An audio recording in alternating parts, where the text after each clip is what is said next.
And so I don't think that we're talking about having to now keep other aircraft away.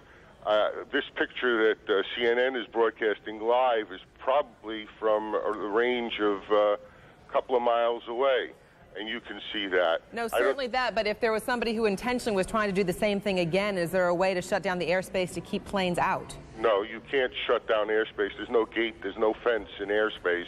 All you can do is broadcast that airspace is closed, but if someone is intent on breaking through it, that happens with our military airspace all the time off the coast. I want to bring up a couple of points right now, if I may. We've just been told that President Bush has been informed of this incredible tragedy happening in New York. He did have an event scheduled at 9:30 this morning, which we were going to cover here. He has just canceled that event. We expect he will probably have some comments fairly soon, and we will bring those to you live the moment that we understand he is available. But I'd like to ask you once again, Ira, if I can get back to asking you about this particular crash. Is it possible that those who are tracking planes, either at LaGuardia through the radar, can I give us some more information about exactly what happened here? Were these planes, I guess, using beacons to come in, or if there's some sort of identification of these planes as they approach the New York area? Yes, there should be, if they were under air traffic control. You've got one eyewitness telling you that the first aircraft flew from Westchester and flew down through Manhattan and directly into the World Trade Center, presumably the North Tower. And now you've got, you're showing the other aircraft coming in, looks to me like it would be from the west, into the other tower. Those planes could be, should be, normally would be under air traffic control, but it is also entirely possible for aircraft to fly into, through, or over New York, or in this case into a building in New York, without being under the control. And we use that word advisedly. All that means is information is what air traffic control is, and just operate and do whatever they want if they don't follow the rules of air traffic control. Ira Furman, we thank you very, very much for your insight, and the longer we talk, the less convinced many will become that this was an accident. We thank you very much for your insight. More information on that just ahead. Now we want to bring in Todd Harris. Todd, on the scene, saw what happened. Todd, are you with us? Yes, I had a perfect view, and the plane was coming in. I noticed it a second before it hit the building. It looked like it was moving slowly, and it lined itself up to hit the building directly. Are you talking about the first plane or the second plane? The first plane. And Todd, tell us exactly where you are, where you had this great view. I was on Highway 278, like a dead-on view of the side that it hit the building. All right, Todd, hang on. We're going to continue our jconversation. Leon has something to jump in here with. Yes, I'm checking the wires even as we speak. The Associated Press is reporting right now that the FBI in Washington is investigating reports that these two plane crashes are the result of foul play. There is a report here by the Associated Press of a possible plane hijacking. They don't say two, but they say a possible plane hijacking. Let's go to Kelly Arena, who's on the phone right now from Washington. Kelly? Hello, Kelly. Kelly Arena, are you there? All right, Kelly Arena. Okay, there's Kelly. Kelly, what have you learned? Okay, well, an FBI official has just told CNN that they are investigating, but they have not yet determined whether or not this was indeed a terrorist act. The official that I spoke to said that so far there has been no communication, no one claiming responsibility for either of those crashes. There is an investigation underway. If there is anything to be said officially, it will come out of the New York City field office of the FBI, which is right now involved in that investigation to find out whether or not it was. But I have to tell you, I repeat, right now the FBI has not determined whether or not this is a terrorist act, although they are investigating. All right, thank you very much, Kelly Arena. We appreciate that. Darren, let's go ahead and bring back in Todd Harris. Todd, are you still with us? We don't have Todd. Okay, once again, if you're just joining us, the breaking story that we're following out of New York City, within the span of 18 minutes, two separate planes crashing into the World Trade Center. The rescue operations underway, not clear. We're going to show you, this is the second plane after the first tower was already on fire. This happened just minutes ago. We'll let the pictures tell the story. You saw it live here on CNN as it happened. The plane crashed right into the side of the World Trade Center, causing a huge explosion. Now, as we speak, and we're showing you live pictures now, smoke and fire taking place in both towers of the World Trade Center. And it appeared that second plane that we actually did have on videotape on its approach toward that tower actually turned. And I have to think, I'm not an expert in these things, so I don't know, but it would seem as though that move actually may have caused much more damage. These are incredible pictures, as you can see here. Let's keep the pictures up as we go ahead and talk to more eyewitnesses. Joe Trachtenberg joining us on the phone. Joe, are you with us? Yes, I am. Can you tell us what your vantage point is and what you've seen so far? Well, we got. I heard on the radio that one of the towers was on fire, and we went to a high point in our building, which is on the 25th floor, and you had a clear view of the both World Trade Centers, and the one tower was smoking hard. And there was another plane that was flying low, and we just looked at it, and before you know it, just kamikaze, boom, right into the other tower, and mass explosion, windows flying. It was horrible. I'm still distraught looking at it. Were you close enough to see or get a general idea of what kind of plane that was that flew in the second time? Well, I'm not an expert on planes, but it wasn't didn't seem like a big passenger jet. It was a smaller type plane because it made some pretty radical turn, and you know, they were flying low, and you're not used to see big planes flying over Manhattan because I don't think you're allowed to, but it was pretty tough. And explain to me again what your vantage point is, where you are in the city looking at this. We're in Chelsea. It's like 25th Street and 7th Avenue, and it's clear looking all the way downtown, and you could see the buildings, you know, the whole downtown, because it's a clear day, and it's a disaster. And once again, describe for us what you saw as that plane went to the second building.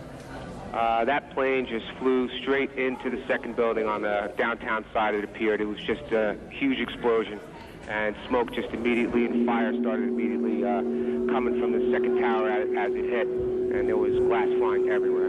All right, looks like we have a little bit of audio problem with that, so I'm going to say thanks to Joe Trachtenberg for talking to us and telling us what he saw. We were watching it right here, live on CNN, as that plane went in. He had a closer vantage point and could see, as you heard Leon, he was saying he doesn't think it was a big jet, but a smaller plane, closer up from where he could see it. Well, we do have a tape of a recounting by another witness, another eyewitness. We're going to go to some tape that we're getting for our affiliate WABC in New York, where they interviewed an eyewitness who saw the second crash as it happened. I'd say the whole takes about, looks like 6, 7 floors were taken out. And there's more explosions right now. Hold on, people are running. Hold on just a moment. We've got an explosion inside. The building's exploding right now. You got people running up the street. Okay. Hold on, I'll tell you what's going on. Okay, just put Winston on pause there for just a moment. Okay, the whole building just exploded some more. The whole top part. Okay. The building's still intact. People are running up the streets. Am I still connected? Winston, this would support probably what Libby and you both said, that perhaps the fuselage was in the building that would cause a second explosion such as that. Well, that's what just happened then. That certainly. Yeah, people are running up. We're getting word that perhaps. Okay, hold on. The people here everybody's panicking. Keep in mind that the first plane hit about 8:48 a.m., so there had to already be a number of people at work inside the World Trade Center. We're going to go right now bring in Rose Arce, one of our producers here at CNN. She's with us on the phone and has with her a number of people who have escaped the building. Rose. Yes, there's a huge crowd. I'd say about hundreds of people on the streets that come from south to north. I've been really thousands of people that have been running from inside these buildings. You know, it's a very heavily trafficked area in downtown, the World Trade Center. Many of them were inside the building when they felt the explosion. And they say there was just pandemonium. There was no warning, no alarms, no anything. Everyone just raced from their desks, ran downstairs, and now there's a steady stream of folks running away from the building. Some people saying that they're fearing there'll be another explosion, and when they saw the second plane, convinced that this was dangerous, there's just an absolute flood of folks escaping downtown Manhattan right now. And Rose, do you have anybody with you that could talk about being inside the World Trade Center when this happened? Right now, honestly, there are scores of people that are literally running by me. There's debris on the base of the building that has continued to fall, as you know, even as far as a block away from the building. And what's happened is that everyone seems to have figured out that there's ongoing danger, and there's just a stream of folks running as quickly as they can uptown away from this.